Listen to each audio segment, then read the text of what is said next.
Suatu tata letak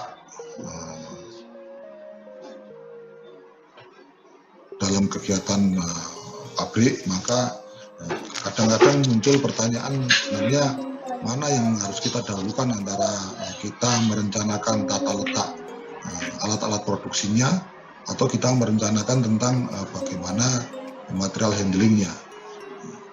Nah, dalam berbagai kasus ini ditentukan bahwa untuk melaksanakan perencanaan tata letak dan perencanaan material handlingnya itu tidak bisa dilaksanakan secara terpisah-pisah, harus dilaksanakan secara bersama-sama karena saling keterkaitan antara bagaimana nanti kita meletakkan posisi-posisi alat-alat mesin produksi dengan bagaimana kita akan melaksanakan pergerakan material-material yang bergerak di dalamnya. Jadi untuk perencanaannya itu harus dilaksanakan secara bersamaan.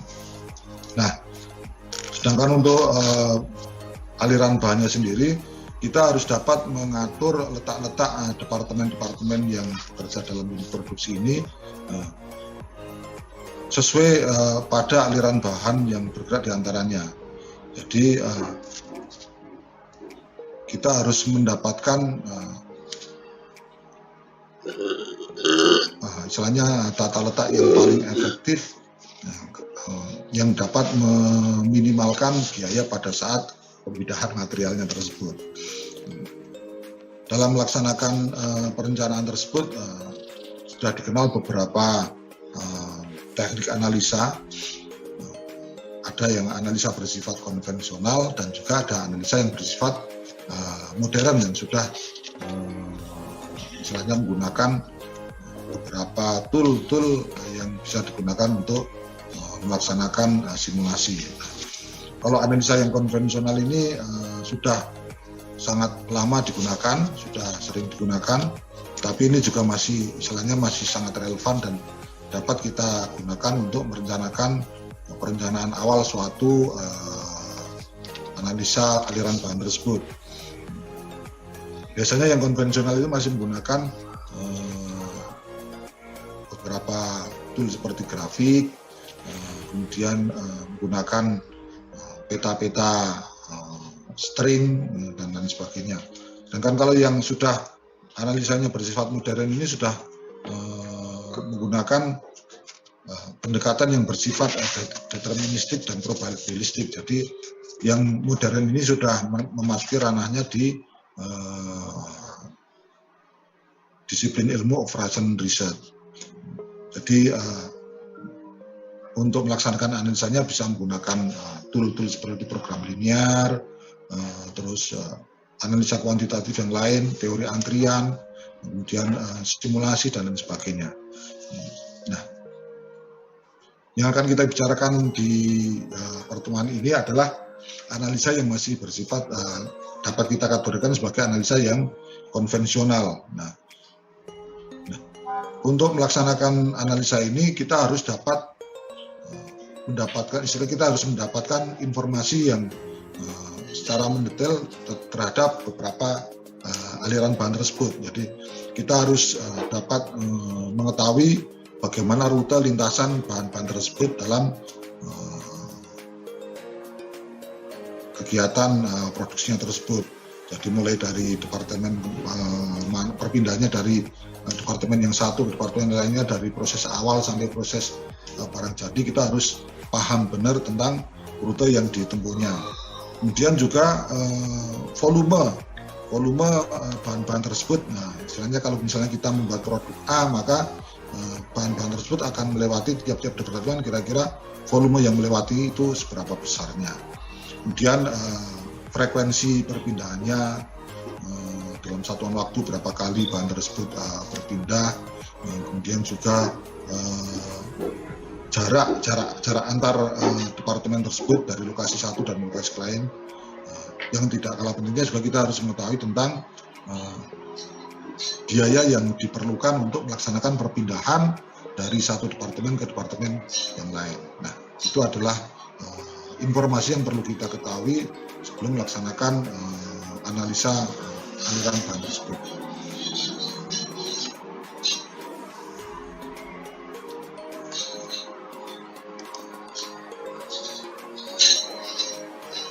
Beberapa tool yang sering kita gunakan dalam analisa aliran bahan ini adalah tool-tool yang sifatnya masih konvensional, misalnya yang kita buat masih belum menggunakan sarana secara software atau dengan tool yang computerized.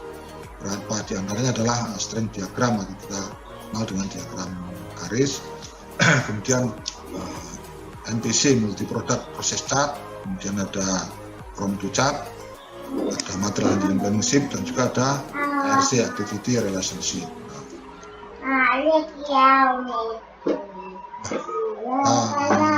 Dengan strength diagram.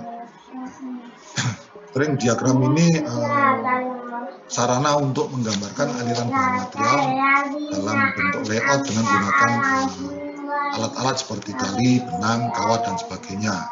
Jumlah tali yang melintas pada satu lokasi dapat diperkirakan kemungkinan terjadinya kemacetan atau bottleneck pada lokasi tersebut. Jadi untuk merencanakan ini kita membuat suatu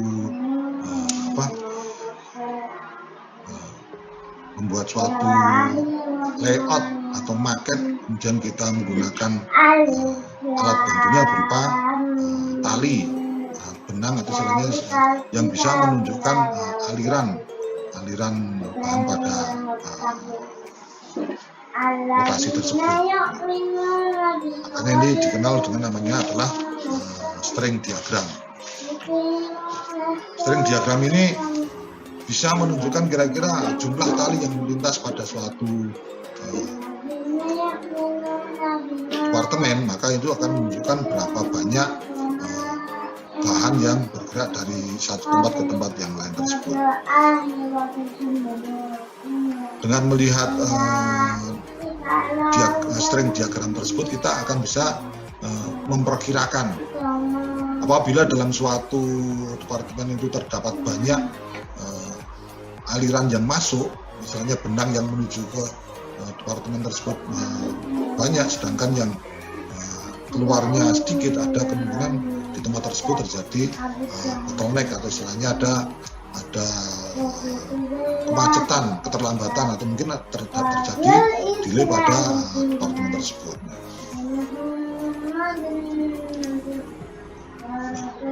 Ini contoh strength diagram apabila kita menggunakan layoutnya adalah layout yang product layout.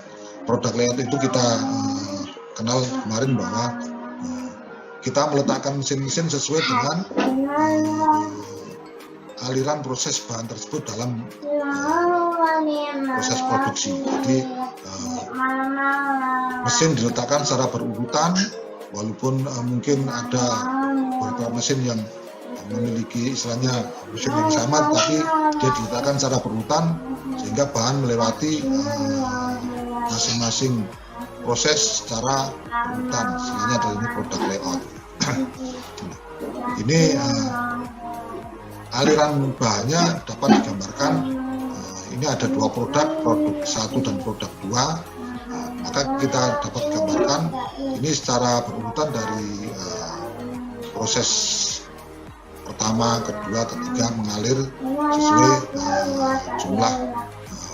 Di sini ada prosesnya berlangsung seperti ini. Di sini kita akan lebih gampang membaca strength diagram pada saat menggunakan product layout. Kemudian yang kedua adalah misalnya contoh di sini adalah bila menggunakan proses layout. Kita ingat bahwa proses layout itu kita menempatkan mesin-mesin produksi sesuai dengan jenisnya, sehingga dalam tata letak yang menggunakan menganut aturan proses layout, kita meletakkan mesin itu sesuai dengan kelompoknya, kelompok mesin bubut harus ke mesin bubut, kelompok mesin gerinda ke mesin gerinda. Nah, pada saat kita menggunakan menganalisa bahan dengan strength diagram dan menggunakan proses layout ini, kita bisa melihat di sini istilahnya benang yang tergambarkan di sini bisa bentuknya, istilahnya arahnya bisa maju mundur sesuai dengan proses material tersebut dikerjakan oleh mesin. Ada istilahnya ada kesimpang siuran jalur pada saat kita menggunakan proses layout, digambarkan aliran bahannya dengan string diagram. Nah, jumlah garis yang masuk pada tiap-tiap departemen ini menunjukkan jumlah aliran bahan yang bergerak dari departemen satu ke departemen lainnya. Ini adalah contoh penggunaan string diagram pada saat kita menerapkan pada tata letak yang berdasarkan proses layout.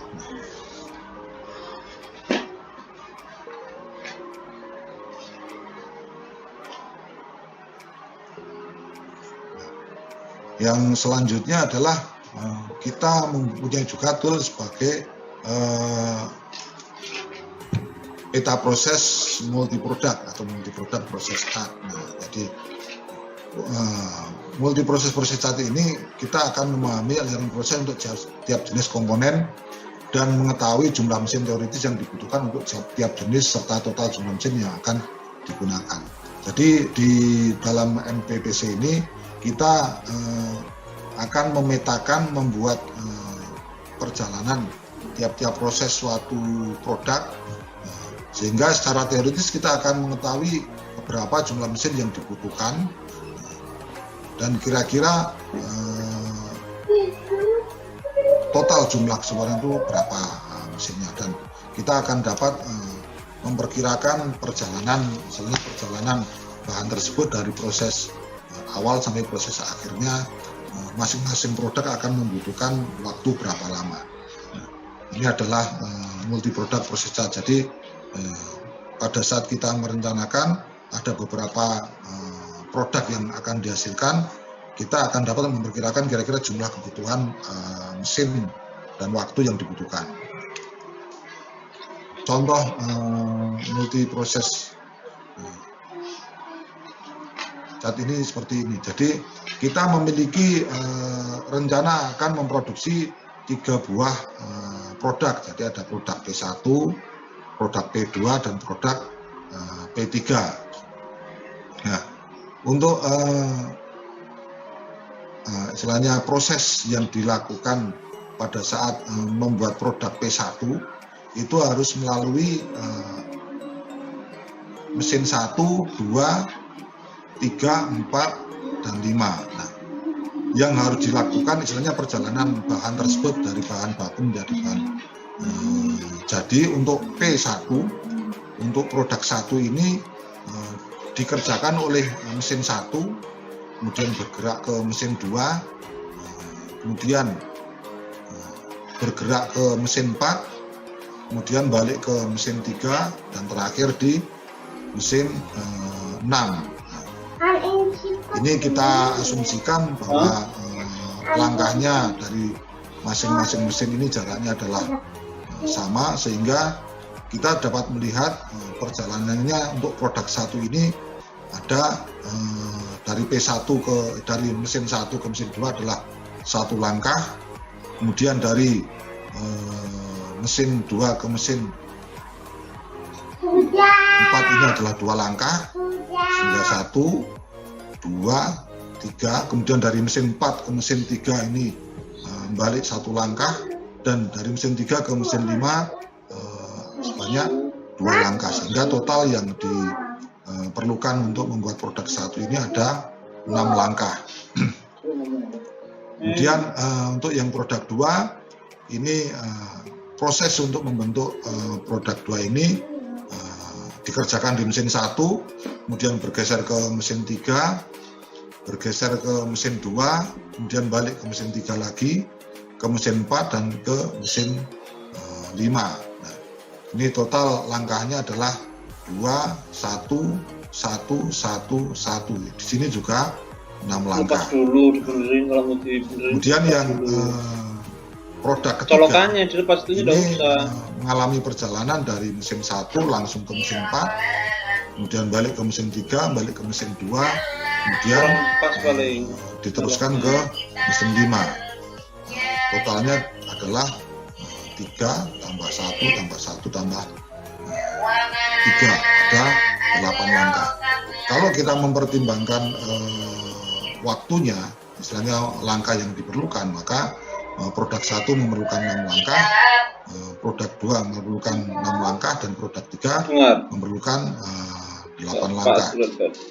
Nah, dengan memperkirakan perjalanan langkahnya tersebut, maka dalam setiap satuan waktu, maka dengan asumsi bahwa waktu yang dibutuhkan untuk proses masing-masing produk di tiap mesin itu adalah sama, maka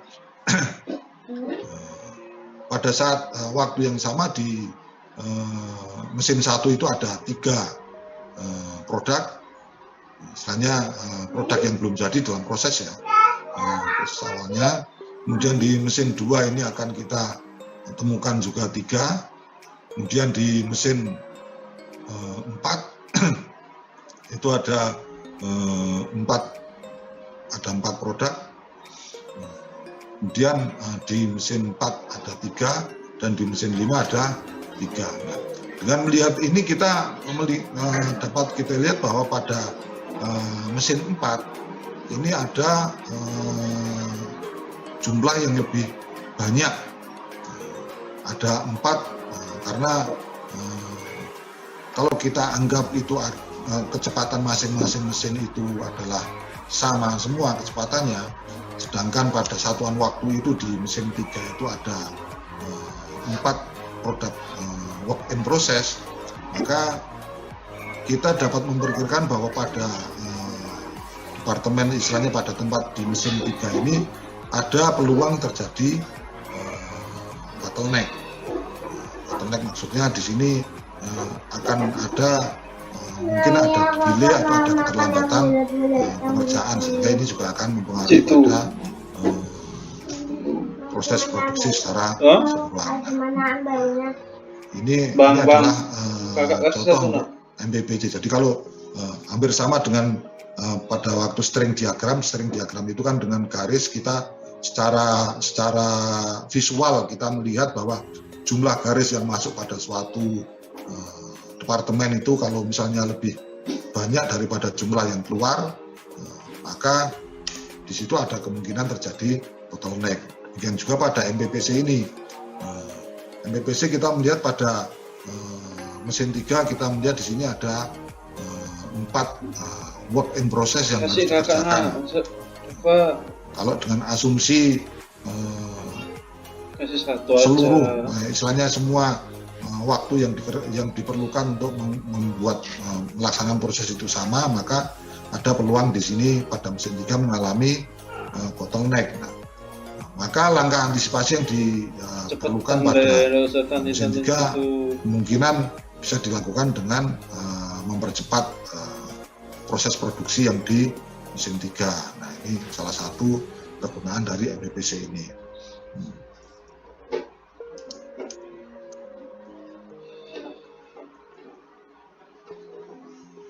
Ini saya dapatkan contoh dari suatu perencanaan yang menggunakan MPPC. Nah, di sini ada 5 produk A, B, C, D, E. Ini adalah istilahnya produk yang dihasilkan, kemudian operasi yang dilaksanakan, yang di kolom paling kiri ini adalah operasi yang dilaksanakan oleh mesin-mesin. Misalnya ini yang pertama adalah cut to size atau dipotong sesuai dengan ukurannya. Kemudian ada polish, disemir, mungkin dibersihkan. ada washout, ada nickel silver plate. Kemudian di sini ada diawali dengan pengelasan welding yang di 5 ini. Nah, langkah awal bahan ini bisa awalnya dari tempat yang berbeda. Seperti yang produk A, B, C ini diawali dengan langkah pemotongan, potong di nomor satunya. Sedangkan di produk D dan E, ini langkah pertamanya adalah welding atau pengelasan di sini. Nah, ini adalah contoh MPPC untuk item-item produknya. Nah, di sini digambarkan volume untuk masing-masing produk. Volume untuk masing-masing produk seperti A ini volumenya adalah 18, B ini adalah 32, C ini yang volumenya adalah 28, D 14. Nah, pada saat di tempat untuk pemotongan ini ada 4 item A, B, C, D. Nah, kemudian di tempat yang kedua, yang di tempat untuk operasi polish ini hanya ada produk A saja, jumlahnya 18. Kemudian di tempat welding itu ada dua item D dan E. D itu volumenya 14 dan E itu volumenya 8. Nah, ini volume yang menggambarkan pada tiap-tiap departemen. Ini yang di paling kanan ini adalah nah, dengan melihat ini kita juga bisa memperkirakan kira-kira di mana tempat yang akan muncul hambatan atau bottleneck, kira-kira akan ada delay dengan melihat kecepatan operasi masing-masing departemen ini. Ini adalah contoh MPPC yang sudah ada. Kemudian yang berikutnya adalah from to chart. Jadi from to chart ini teknik analisa konvensional yang biasa digunakan untuk kondisi job shop, kontrol pemeriksaan dan lain sebagainya. Nah, untuk from to chart ini biasanya menunjukkan ukuran aliran bahan antara lokasi yang terlibat. Jadi antara masing-masing departemen itu kita memiliki data yang terjadi, bahwa entah itu bisa dalam satuan biaya, misalnya biaya yang dikerjakan pada masing-masing departemen, ataupun satuan beban, jarak, berat, volume dan lain sebagainya, atau juga kombinasi dari beberapa faktor. Jadi kita memiliki data yang bisa artinya bermacam-macam. Jadi dari masing-masing departemen ini datanya bisa berupa data jarak yang harus ditempuh, atau misalnya volume masing-masing produk yang ada di tempat tersebut, atau juga masalah biayanya. Nah, tergantung nanti dalam segi apa kita akan melaksanakan analisa. Apakah kita yang akan dianalisa itu adalah dengan berdasarkan biaya yang harus diefisienkan, atau analisanya itu berdasarkan volume, tergantung nanti data yang tersedia.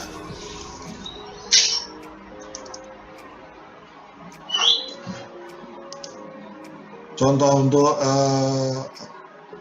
from to chart ini, yang pertama kita kasih contoh adalah masalah volume yang harus digunakan dari atau istilahnya material handlingnya. Kita bisa melihat di tabel ini ada 7 produk yang dihasilkan. 7 produk yang dihasilkan ini secara persentase ini produk 1 itu volumenya adalah 20%, produk 2 20%, produk 3 25%, dan seterusnya sampai ke produk 7 ini adalah masing-masing 5%. dari volume tersebut. Kemudian untuk pergerakan bahannya, untuk produk satu ini dari selainnya dari bahan baku awal ini mengalami proses pada departemen A bergeser ke B, C, D, E, F, G, H, I. Sedangkan yang produk 2 ini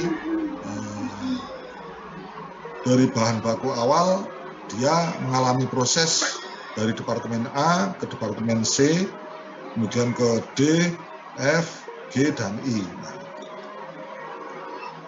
Yang produk 3 demikian juga dengan volume 25%, dia mengalami proses dari departemen A ke D, Tulisin dulu nanti B, E, H, F, dan I. Jadi masing-masing produk ini mengalami istilahnya diproses di departemen yang berbeda-beda dengan urutan tersebut. Volumenya masing-masing digambarkan dalam tabel ini. Dari tabel awal seperti ini kemudian kita akan dielaborasi perpindahannya mulai dari misalnya katakanlah yang bergerak dari departemen A ke departemen B itu produk apa saja, kemudian dari A ke C produknya apa saja. Nah, ini kita jadikan istilahnya dari tabel awal ini kemudian kita akan susun berikutnya ke tabel berikutnya dengan merinci pergerakan dari masing-masing departemen. Yang sempat nomor itu. Dari penggambaran tadi, yang dari departemen A ke B itu hanya ada produk satu yang bergeser. Volumenya adalah 20%. Apa sih? Kemudian berikutnya dari A ke C. Ya diklik yang lain aja. Ini ada produk 2, 4, dan 7. Kita flashback, kalau yang dari A ke C ini kan ditunjukkan oleh produk 2, ini ada pergerakan dari A ke C. Kemudian 4 ini ada dari A ke C. A ke C. Terus dan 7 ini ada pergerakan dari A ke C. Sehingga pada tabel berikutnya kita bisa melihat di sini dari A ke C itu ada produk 2, 4, dan 7. Nah, volumenya adalah 20% tambah 20% tambah 5 sama dengan 45. Kemudian yang dari A ke D, nah, kalau kita lihat dari A ke D, yang pergerakannya dari A ke D adalah produk 3 dan produk 6. Nah, dari A ke D. Ini produk 3 dan 6.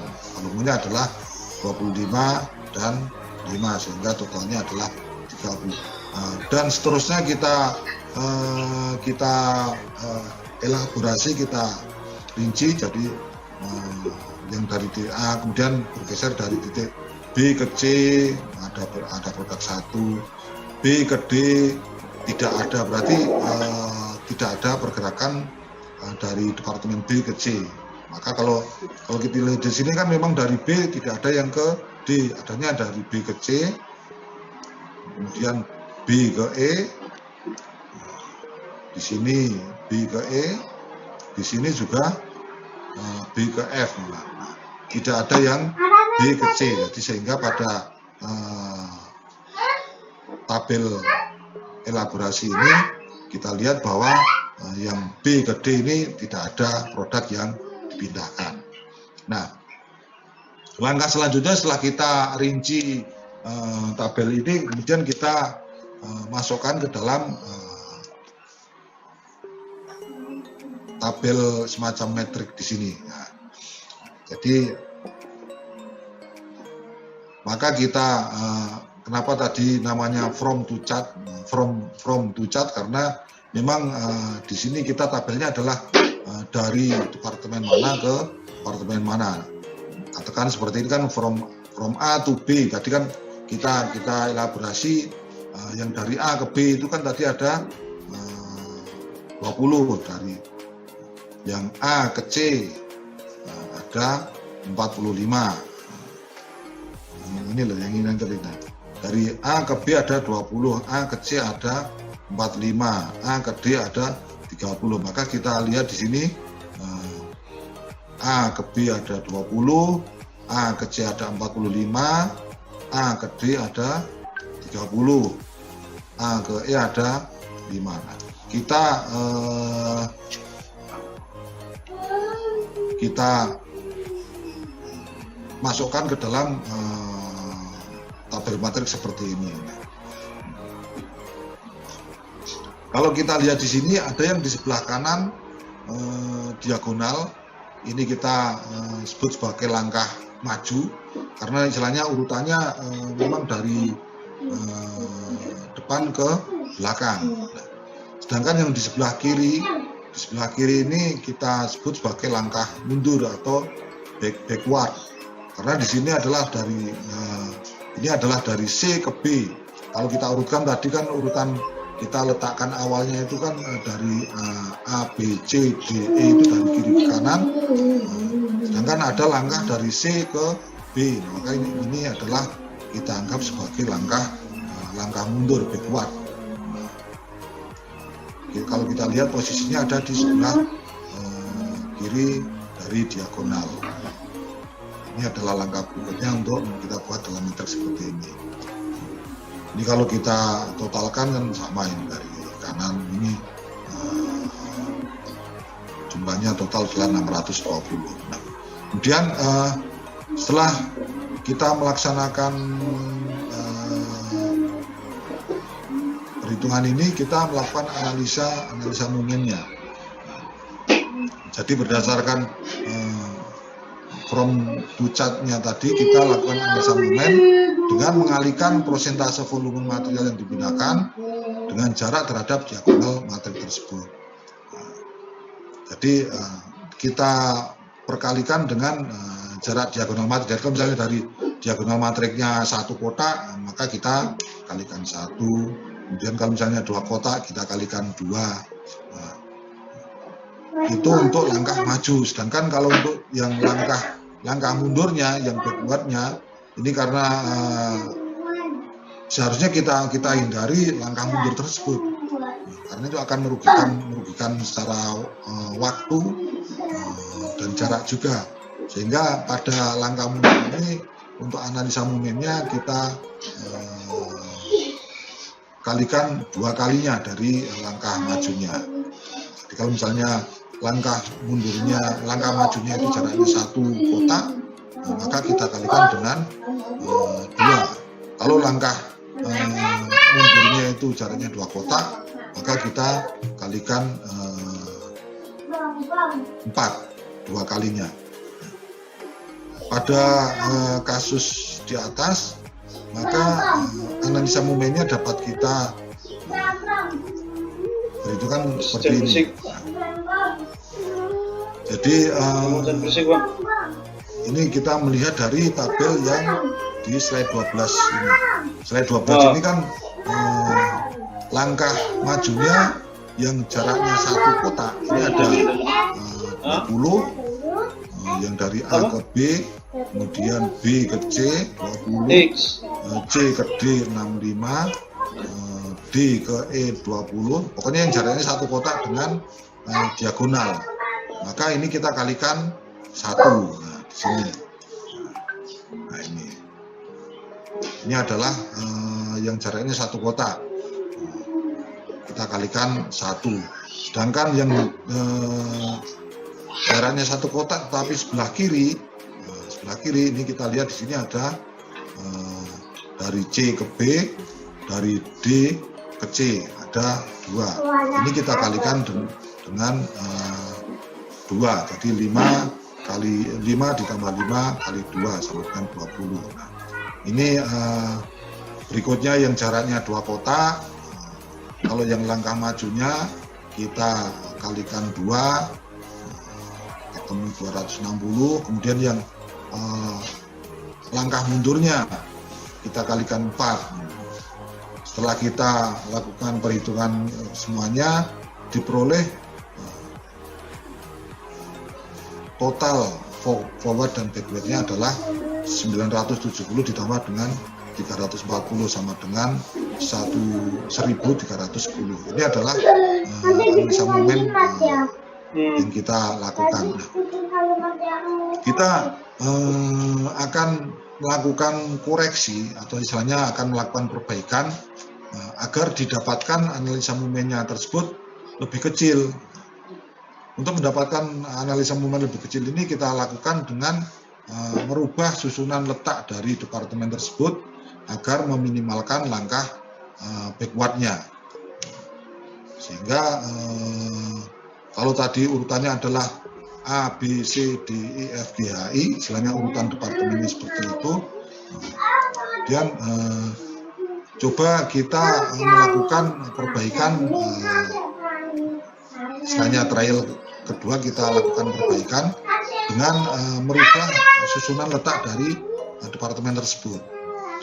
Pada kasus ini kita berikan contoh, kita lakukan perubahan susunan departemen dengan urutan menjadi demikian.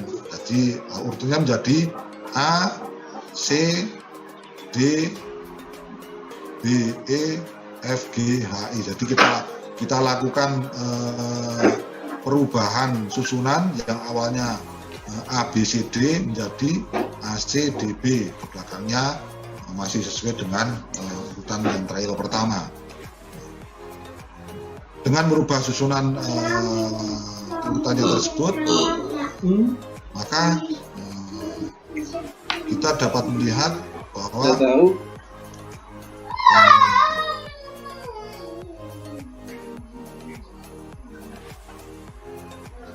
urutannya nanti kena volume material yang digunakan menjadi berubah demikian. Ini bukan, ini harus kita laksanakan, ini hasil akhirnya. Kita langkahnya tadi dengan merubah susunan ini, maka kita elaborasi lagi ini. Nah, ini berdasarkan ini dari A ke B, ini kan tadi volumenya adalah 20. Kalau pada yang trial pertama dari A ke B ini posisinya di sini, di sebelah diagonal.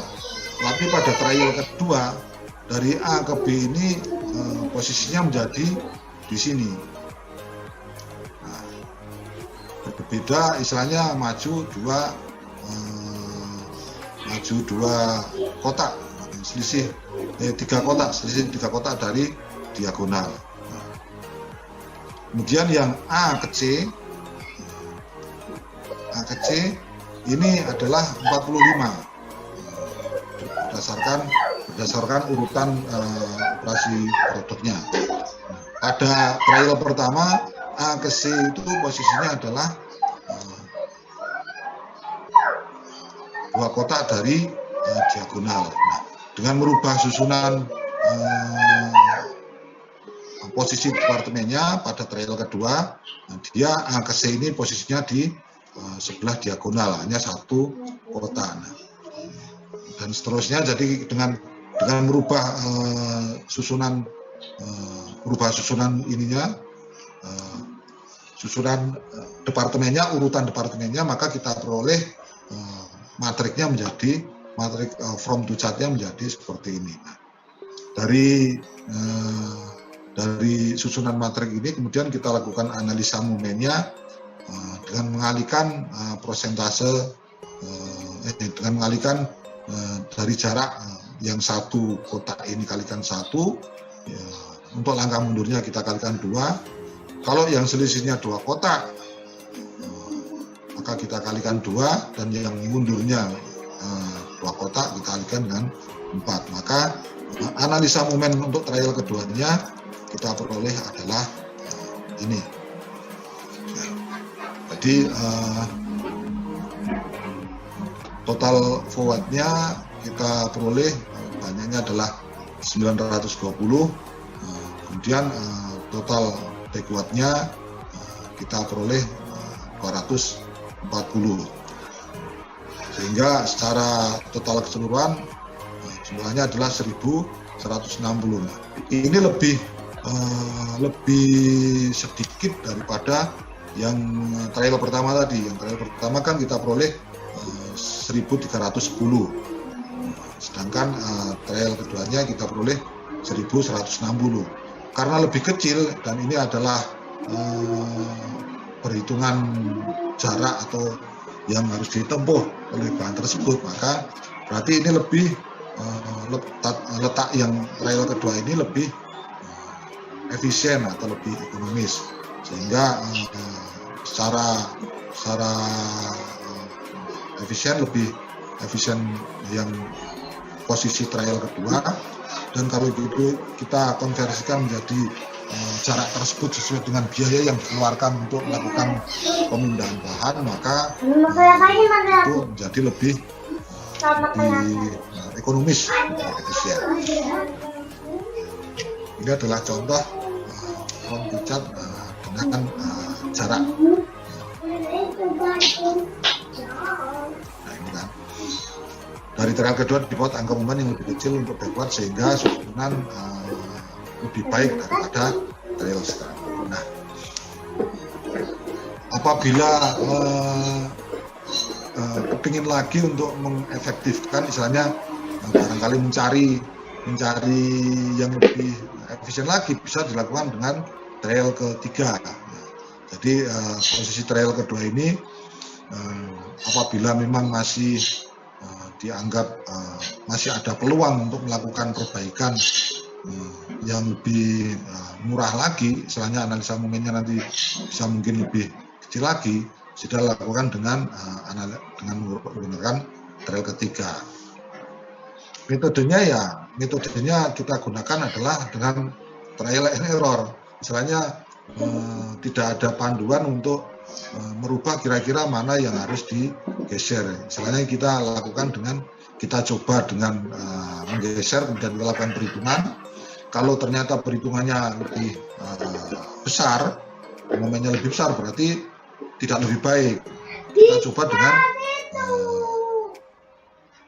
aturan yang lain, istilahnya. Makanya ini istilahnya metodenya adalah dengan trial and error. Tidak ada semacam prosedur atau mekanisme yang kalau ini kita harus memindahkan ini. Lain dengan kalau kita mempelajari yang operation research yang katakanlah seperti Vogel, kemudian seperti Modi dan lain sebagainya, ada prosedur untuk melakukan trialnya, ada urutannya, istilahnya kita cari nilai terbesar atau kita cari nilai terkecil, kemudian baru dipindah. Nah, kalau yang untuk FTC ini, untuk trialnya dilakukan dengan coba-coba. Jadi kita lakukan percobaan mana yang menghasilkan paling kecil, itu yang kita pakai sebagai analisa, sebagai acuan berikutnya. Nah, jadi kalau ini yang trial kedua ini pengen dilakukan, dicoba untuk membuat lebih baik lagi, ya dicoba dengan trial ketiga.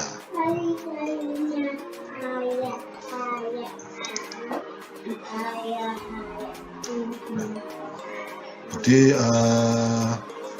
yang contoh tadi adalah untuk FTC volume, dengan melihat volume material yang dipindahkan atau material lainnya. Beberapa FTC tidak hanya tentang masalah volume, ada juga di sini adalah contoh front to chart-nya yang sebagai patokan di sini adalah jarak. Jadi, katakanlah di sini ada jarak dari departemen 1 ke 2, itu 1 ke 5, 1 ke 3 itu 50, kemudian 1 ke 4 ini tidak ada hubungannya, misalnya tidak ada pergerakan dari 1 ke 4, dari 1 ke 6 itu 1530, dari 1 ke 6 200. Nah, ini contoh FTC untuk jarak. Jarak ini tidak ada, ini adalah kasus jaraknya, tidak ada yang backwardnya karena memang di sini bukan proses peraliran bahannya, tapi di sini adalah masalah jaraknya, hubungannya. Nah, ini contoh FTC yang jarak. Kemudian juga kalau yang jarak ini katakanlah kita memiliki lahan. Di sini kan ada 8 departemen. Kemudian dengan berdasarkan ini kita memiliki lahan demikian, maka kita bisa merencanakan penempatan departemennya. Kemudian kita akan melihat kira-kira nanti mana yang paling efektif pergerakannya. Ini kalau kita lihat di sini tadi jarak dari 1 ke 2 ada, 1 ke 3 ada, 1 ke 6 ada, 1 ke 7 ada, 1 ke 4 di sini tadi 0, tidak ada pergerakan dari 1 ke 4. Nah, ini telah kira-kira layoutnya nanti akan seperti ini. Kemudian from to chart yang lain juga masalah inflow atau masalah kira-kira masalah pembiayaannya. Satuannya berarti kalau di sini bisa dolar. Misalnya kalau menggerakkan dari departemen RM ke SO ini biayanya sekian. Ini adalah contoh untuk pelaksanaan analisanya sama. Ini satuannya saja. Ini adalah masalah biaya, satuannya berbeda.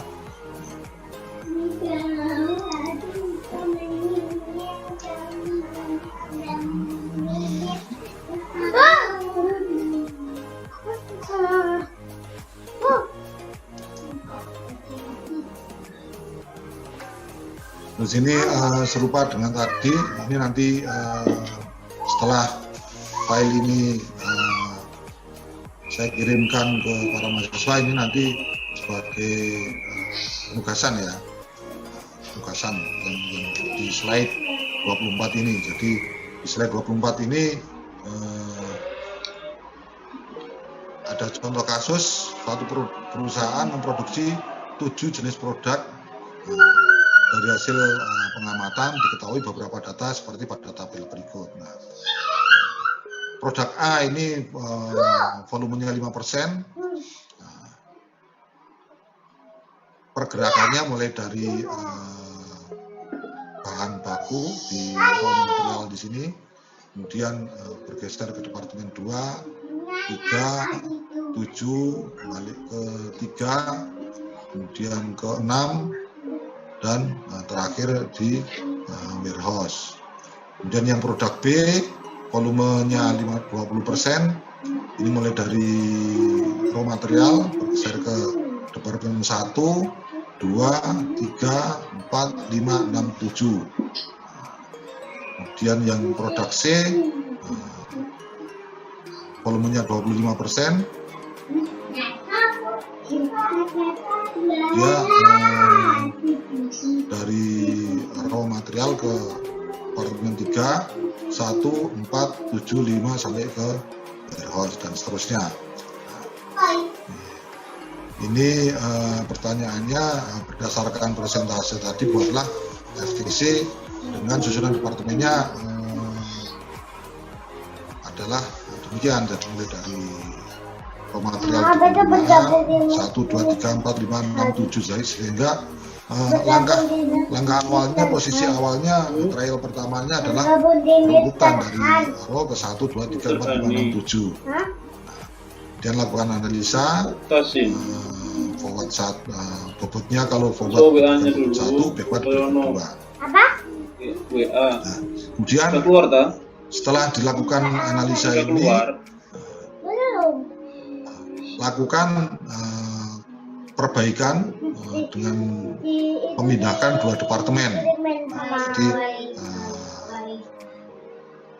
melakukan pemindahan dengan 2 departemen yang sebaiknya dipindah. Nah, nanti berikan alasan mengapa memindahkan ke 2 departemen tersebut. Nah, ini nanti yang exercise ini coba kalian kerjakan ya. Nanti dikumpulkan 1 minggu. 1 minggu dari sekarang, di Kamis depan ya. Yang exercise 1 di slide 24. Dan dalam bentuk apa mungkin? Nah, Dalam Bawa bentuk sini aja laptopnya, bawa sini. PPT-nya atau Mister kan? ya sesuai dengan Bawa sini langkah-langkahnya ini laptopnya, tadi. copotin dulu. Langkahnya kan mulai dari di breakdown dari tabel ini, di breakdown Resepnya copotan. ke from to-nya, Jangan kemudian dong. dibuat tabel metriknya, kemudian analisa momennya. Nah, coba dikerjakan di PowerPoint ya atau bagaimana mungkin? Headsetnya copotan dulu nak. kalau di PowerPoint itu nanti Headsetnya copotan. yang ininya nggak cukup untuk satu, yang ininya kan nanti dirinci Mister kan? terus nggak cukup, di Word aja nggak apa-apa. Siapa Pak di voting? Itu sebagai pemungkasan. Terus kalau yang ini memang exercise 2 tapi ini akan dirinci, misalnya dicontohkan di bawahnya nanti. Jadi Maka Mister Van apa Mister Isa? saya kasih contoh aja untuk yang dikerjakan yang exercise 1 saja. Jadi, contoh kedua ini ada sebuah manajemen perusahaan ingin mengatur 6 departemen dalam pabrik. Mister kan? Jadi Hah? contohnya di sini dalam suatu perusahaan memiliki 6 departemen, kemudian akan mengatur sedemikian rupa sehingga meminimalkan biaya penanganan bahan atau manufacturing antar departemen. Asumsi awalnya bahwa setiap departemen ukurannya adalah 20 kali 20 meter dan panjang skala lebar gedungnya adalah 60 meter kali 40 meter. Jadi istilahnya satu kotak, satu gedung itu dibagi sama rata untuk 6 departemen tersebut. Maka kalau kita Minggir dulu, Dek, minggir dulu. maka data yang kita peroleh sebenarnya di sini. Nah, ini adalah jumlah beban per minggu. Jadi mulai departemen perakitan, pengecatan, perbaikan, penerimaan, pengiriman, dan pengujian. Ini dari perakitan ke tempat pengecatan ini jumlahnya adalah 50 unit. Sedangkan dari perakitan menuju ke perbaikan ini ada 100. Kalau kemudian perakitan ke penerimaan dan ke pengiriman ini tidak terkait antara perakitan dengan ini, tidak ada bebannya. Perakitan ke pengujian ada 20, ini beban per minggunya. Kemudian dari tempat pengecatan ke tempat perbaikan ada 30, dari pengecatan ke penerimaan ada 50, pengecatan ke pengiriman 10, dan seterusnya. Ini adalah data yang kita miliki, aliran bahannya, aliran bahan antar departemen ini. Kemudian kita akan memiliki lahan tadi yang kita bagi menjadi 6 departemen. Jadi mulai departemen perakitan, pengecatan sampai ke depan pengujian. Maka kita buat sebagai Sebagai langkah awalnya seperti ini. Jadi ruangan 60 kali 40 ini langkah awalnya kita tempatkan departemen 1, 2, 3, 4, 5, dan 6 di sini. Tadi kan kita sudah memiliki data tentang jumlah bahan yang harus digeser dari antar departemen tadi, yang ini tadi. Nah, dengan penempatan awal seperti ini, departemen ini, maka kita petakan diagram skema yang menunjukkan lingkungan ini. Jadi dari 1 ke 3 ada 100, dari 1 ke 2 ada 50, 1 ke 6 ada 20. Dari departemen 2 ke departemen 3 ada 30, 2 ke 4 ada 50, 2 ke 5 ada 10. Kemudian dari 3 ini ada ke 4 dan ada ke 6.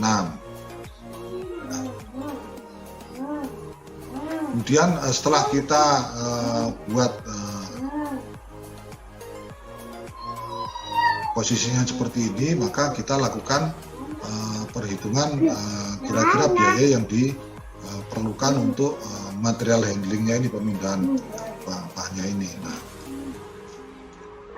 jadi biaya itu kita peroleh dari jumlah bahan yang dipindahkan kalikan dengan biayanya. Nah, kita asumsikan bahwa untuk memindahkan dari satu departemen ke departemen yang jaraknya berdekatan itu adalah dengan kelipatan 1.000. Jadi kalau yang bersebelahan itu 1.000, kalau yang tidak bersebelahan itu kan berarti selisihnya ya dua departemen, maka caranya biayanya adalah 2.000. Nah, seperti contoh di sini, kalau misalnya di sini antara departemen 1 ke 2 ini biayanya 1.000, tapi kalau ke departemen 3 dan ke departemen 6 maka biayanya adalah 2.000. Yang 2 ini ke sini jaraknya 1 adalah 1.000, sini 1.000, sana juga 1.000. Kemudian yang dari departemen 3 ini ngirimkan ke departemen 6 itu 1.000, ngirimkan ke departemen 4 2.000, sehingga hasil perhitungannya adalah demikian. Dari 1 ke 2 itu 1.000, jumlahnya 50, sehingga besarnya ada 50.000. 1 ke 3 itu 2.000, bebannya 100, sehingga totalnya adalah 200.000, dan seterusnya, sehingga kita peroleh biaya totalnya kira-kira adalah 570.000. Nah, ini adalah istilahnya perkiraan biaya yang kita peroleh dari pengaturan awal dengan menurutkan 1, 2, 3, 4, 5, 6. Nah, langkah berikutnya ya tadi dengan mencoba trial and error, coba diletakkan posisinya yang berbeda antara tidak 1, 2, 3, 4, 5, 6, tapi kira-kira dicoba posisi mana yang kira-kira nanti ternyata kalau kita lakukan perhitungan biaya pemindahannya bisa lebih ekonomis, lebih sedikit lagi. Nah, ini nanti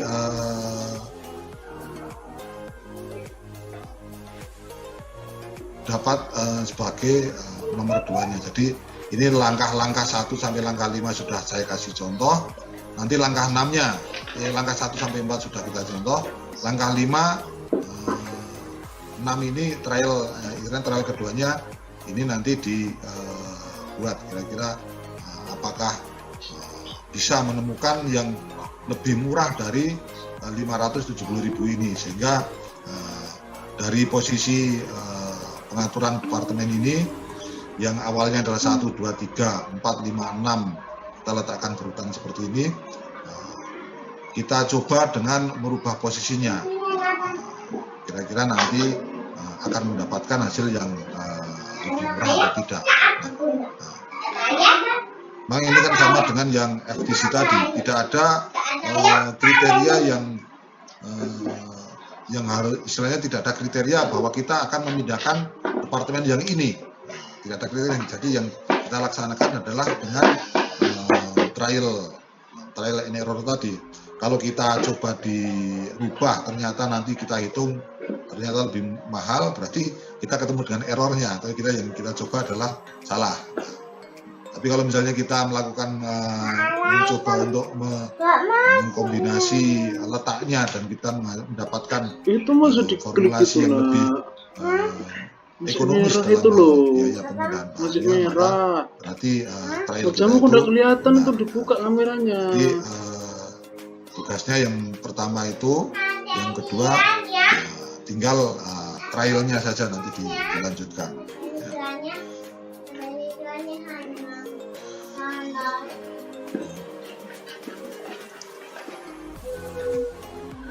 Yang berikutnya ini saya mengenalkan mengenai activity relationship chart.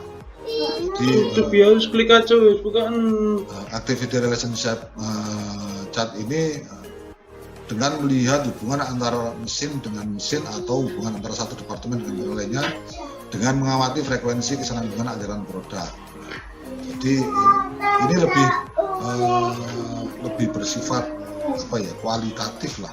Jadi dengan melihat hubungan, melihat keterkaitan, melihat kedekatan dan sebagainya. Jadi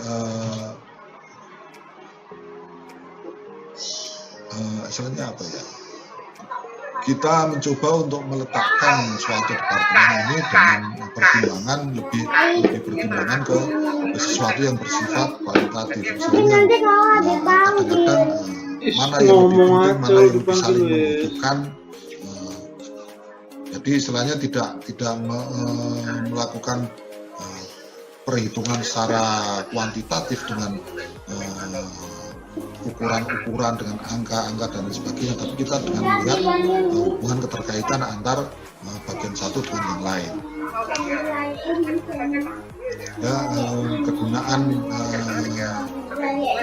activity relationship ini dapat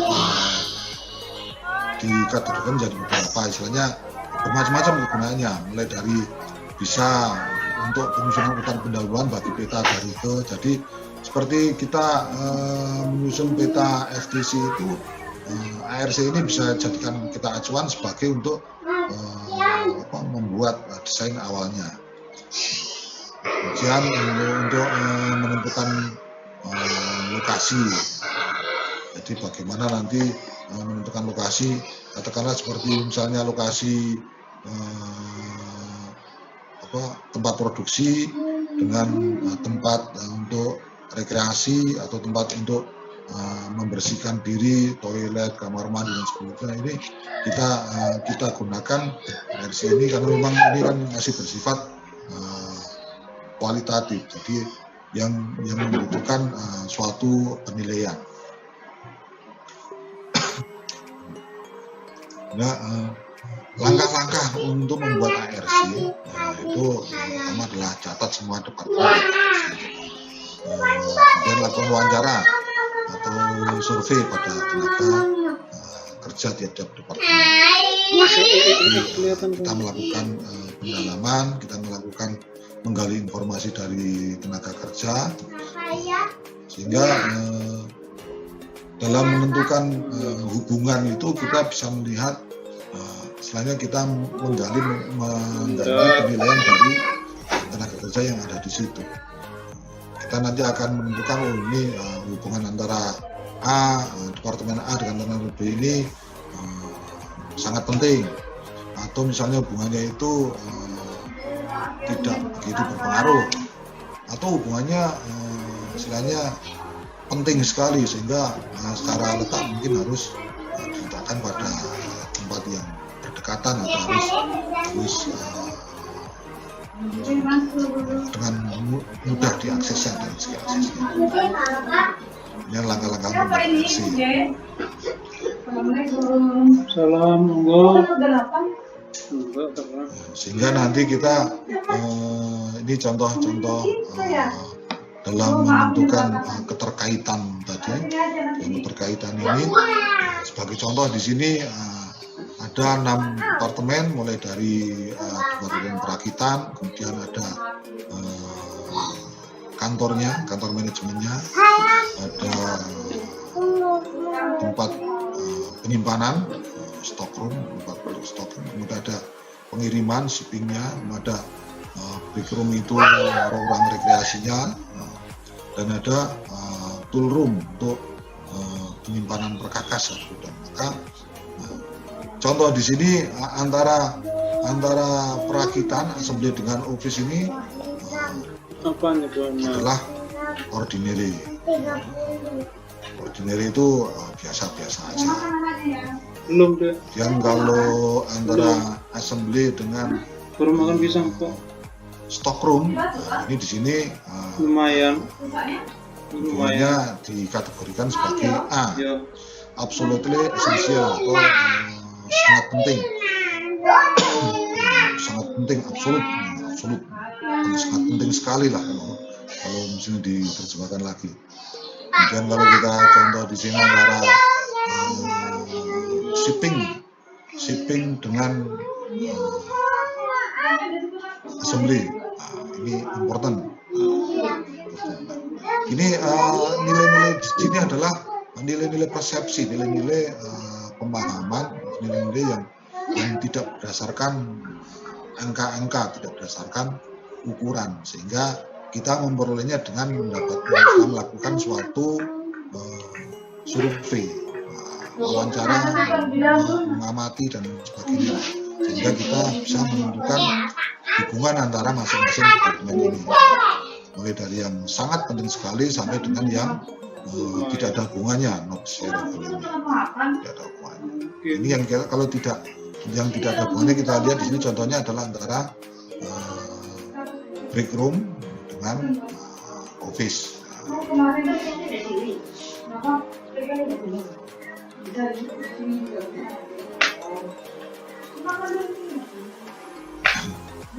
Selanjutnya kalau digambarkan ini untuk nilainya ini tanya misalnya, nah itu absolutely necessary, sangat penting ini dikodekan, digambarkan dengan hubungannya nanti dengan kalau yang A itu dengan garis 4, yang E ini garis 3, I garis 2, O ini garis 1. Kalau unimportant ini tidak ada garisnya, sedangkan kalau X yang undesirable ini digambarkan seperti gambar resistor ya, hambatan lah, tidak diinginkan. Hidupin itunya. Jadi matiin.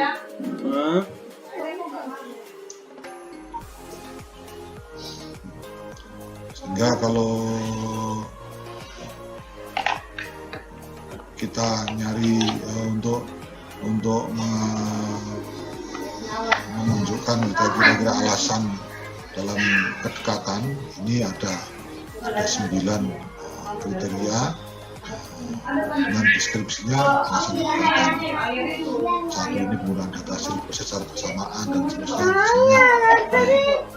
Alasan yang digunakan pada saat memberikan. Jangan dulu tuh nak, buahnya nggak bisa belajar suka jadinya nak. Ini contoh activity relationship chat. Nah, ini di sini ada nilai persepsinya, ada angkanya di sini. Nah, jadi dan nilainya ini digambarkan dengan warna. Yang A itu warnanya merah, yang E ini warnanya kuning, yang I warnanya hijau, dan seterusnya sampai yang tidak diinginkan warnanya coklat.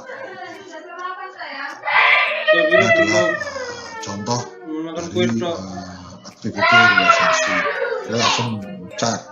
Kita kegiatan ini juga diperlukan pada saat kita menentukan tata letaknya itu kira-kira. Tentunya kalau misalnya antara yang sangat penting atau sangat dibutuhkan, berarti kita mencoba untuk memberikan misalnya meletakkan departemen tersebut di tempat yang mudah diakses atau gampang dicapai. Nah, ini adalah contoh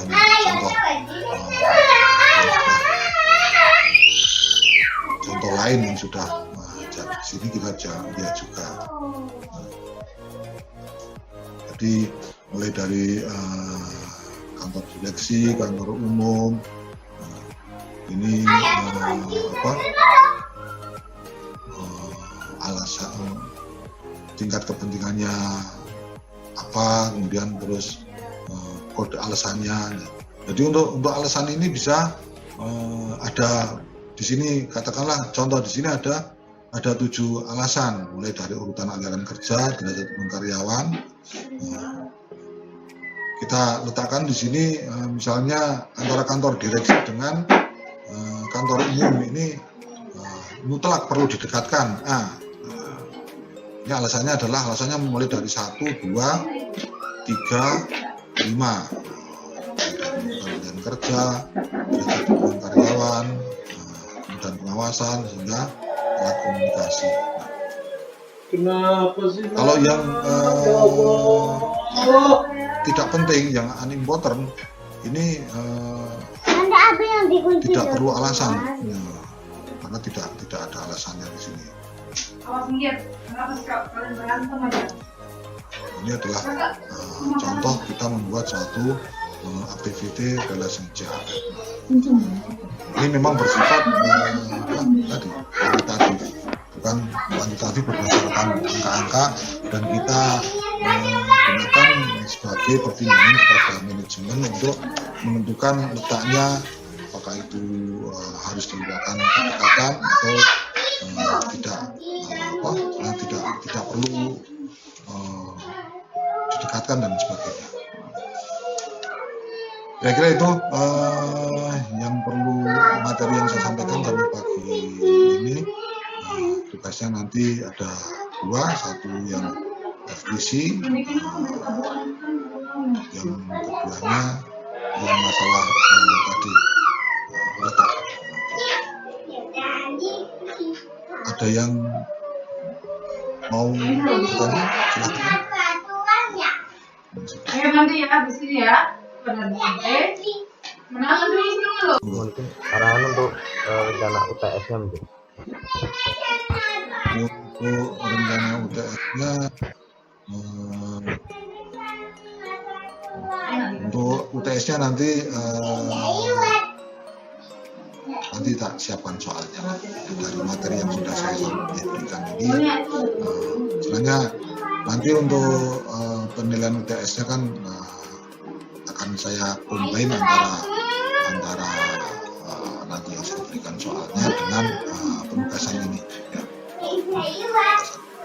Jadi istilahnya penugasan ini semi UTS lah. Jadi ada nilainya yang nanti akan mendukung UTS-nya, dan untuk UTS-nya mungkin akan lebih ke arah pemahaman, nanti sifatnya close book ya. Ini kan juga masih baru dalam pertemuan.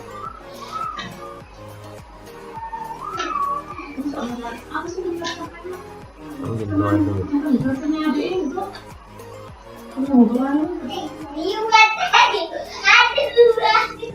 Untuk tugas cukup jelas ya apa yang harus dikerjakan.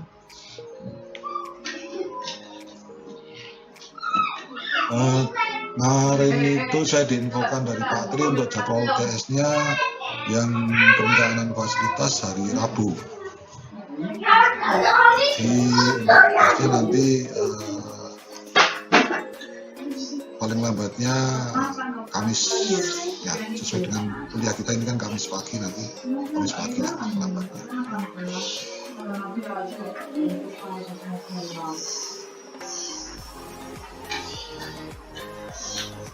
Yang lain ada pertanyaan?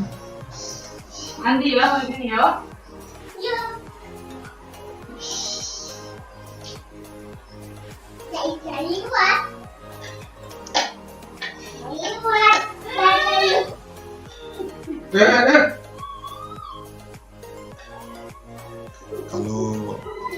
Kalau memang sudah cukup jelas atau cukup bias, memang agak aneh juga sih namanya kalau pas menjelaskan yang ada tabel-tabel, ada sedikit hitung-hitungnya ini, kalau hanya ngomong saja tanpa praktek di depan papan tulis kadang-kadang juga agak kikuk cara menjelaskannya juga. Tapi ini yang saya sampaikan bisa dipahami tadi urut-urutan untuk hubungan FPC-nya dan sebagainya tadi. Ya, sudah cukup paham, Jin. Ini Jin konfirmasi mungkin untuk tadi untuk trialnya berarti meminimalisir backward, Jin ya?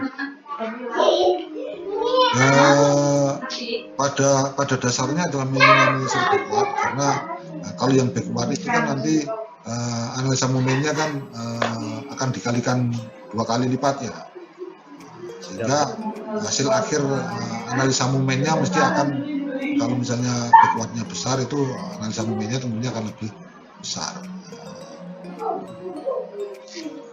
Terima kasih.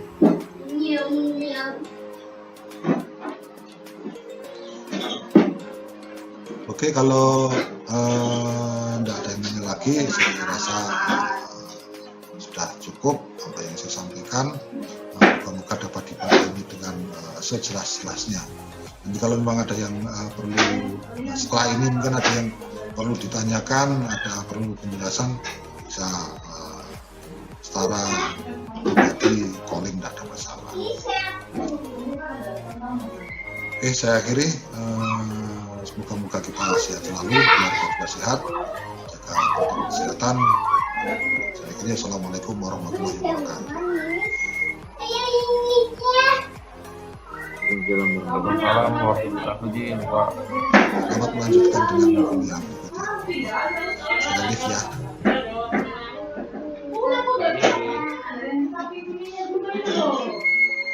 Terima kasih, Jin.